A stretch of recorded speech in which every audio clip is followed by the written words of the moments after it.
நாட்டில் பல மாநிலங்கள் பெருவெள்ளத்தால் பாதிக்கப்பட்டிருப்பதால் அனைத்து அமைச்சர் மற்றும் துணை அமைச்சர்களின் விடுமுறைகளை முடக்கி வைக்க பிரதமர் உத்தரவிட்டுள்ளார்.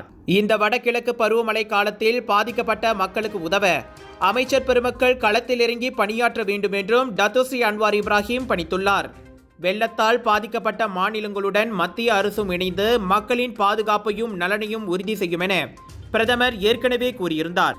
மெட் மலேசியா எனப்படும் மலேசிய வானிலை ஆராய்ச்சி மையத்தின் கணிப்பின்படி 6 மாநிலங்களில் கடந்த 10 ஆண்டுகளில் இல்லாத அளவுக்கு இம்முறை வெள்ளம் ஏற்படும் என எதிர்பார்க்கப்படுகிறது.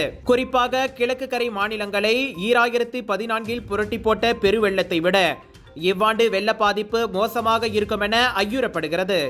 இதையடுத்து தேசிய பேரிடர் மேலாண்மை நிறுவனமான நட்மா பல்வேறு பாதுகாப்பு நிறுவனங்களைச் சேர்ந்த 82,000 உறுப்பினர்களை களத்தில் இறக்கியுள்ளது. மீட்பு பணிகளுக்காக 30,000த்திற்கும் மேற்பட்ட பாதுகாப்பு ஜேக்கெட்களும் அனுப்பி வைக்கப்பட்டுள்ளன. ஆக கடைசி தகவலின்படி 9 மாநிலங்களில் 87,000த்திற்கும் மேற்பட்டோர் வெள்ள நிவாரண மையங்களில் தங்கியுள்ளனர்.